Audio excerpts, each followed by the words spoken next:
ना आज ओपसा तरफ जो फार्मेसी सर्विस एसोसिएशन अच्छे ओडार तार शपथ ग्रहण कार्यक्रम और प्रथम कार्यकारिणी बैठक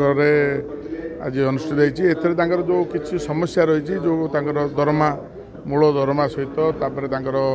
अन्य गोटे कैडर जो समस्या रही से समस्या पर गोटे आलोकपात होता गोटे कार्य माने गोटे कर्मशाला जे आम ओडिशा रे जो आयुष्मान भारत जो आयुष्मान योजनार जो रूपायन उपर गोटे कर्मशाला थिला एवं मोर आपण माध्यम गोटे वार्ता रोचे जे राज्यर जो स्वास्थ्य व्यवस्था जो गत सरकार जो भोसड़ी पड़ता से आहरी राज्य माने से उधरी पारि नहीं तो निश्चित भाव में स्वास्थ्य व्यवस्था आहरी ग्रामांचल बहुत असुविधा रही तो आमर यही सरकार बर्तमान तार वर्ष पूर्ति पालन करछि केंद्र सरकार 11 वर्ष राज्य सरकार वर्षपूर्ति पालन करछि तो सही अवसर में जो संकल्प पत्र जारी करथिला भारतीय जनता पार्टी ताको संपूर्ण प्राय 11टा ताको फुलफिल करछि किंतु वर्तमान मध्य स्वास्थ्य व्यवस्था रे आहरी समस्या रही ग्रामांचल रे तो मु आशावादी अच्छी यही सरकार रे निश्चित भाव जो समस्या ग्रामांचल रे स्वास्थ्य व्यवस्था पहुँचा पड़ो कहीं मौलिक व्यवस्था गोटे हूँ स्वास्थ्य व्यवस्था ताहा किमिति पहुँचबो एवं जो फार्मासी भाई माने अछंती आमर जेहेतु मु मध्य जने फार्मासिस्ट तो जो समस्या रही ताको मध्य राज्य सरकार विचार करिकी तार किमिति समाधान हो पारिबो ताको किमिति ठीक जगार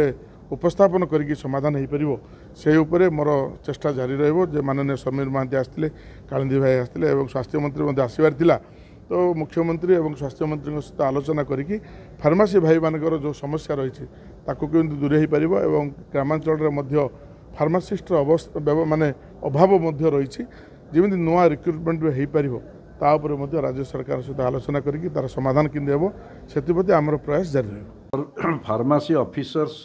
सर्विस एसोसिएशन आज जो नूतन कर्मकर्ता माने गत किछ दिन तले निर्वाचित निर्वाचन होता से निर्वाचित होती से शपथ ग्रहण उत्सव आज आमे से योगदान करी तांकर आगामी दिन रे से फार्मासी ऑफिसर सर्विस एसोसिएशन रो उत्तरोत्तर उन्नति कामना कर जो राज्य सरकार पाखे किसी दाबी अच्छी से दाबी को सरकार पाखे पहुँचाइवाई उद्यम करूँ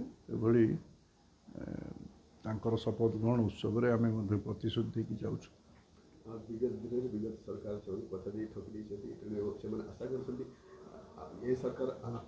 ये सरकार कथा दे कि कथा रखती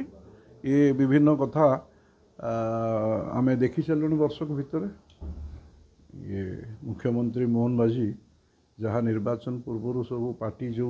संकल्प करथिला से संकल्प पूरण करुच्ची तेणु कथा दे कथा रखुन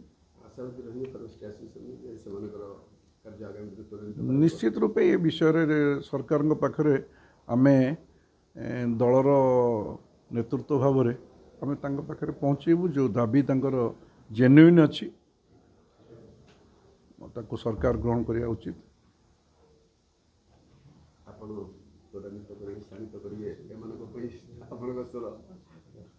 से तो आसचु से आस्था विश्वास से रखी आम उपर बोले आमको डाकी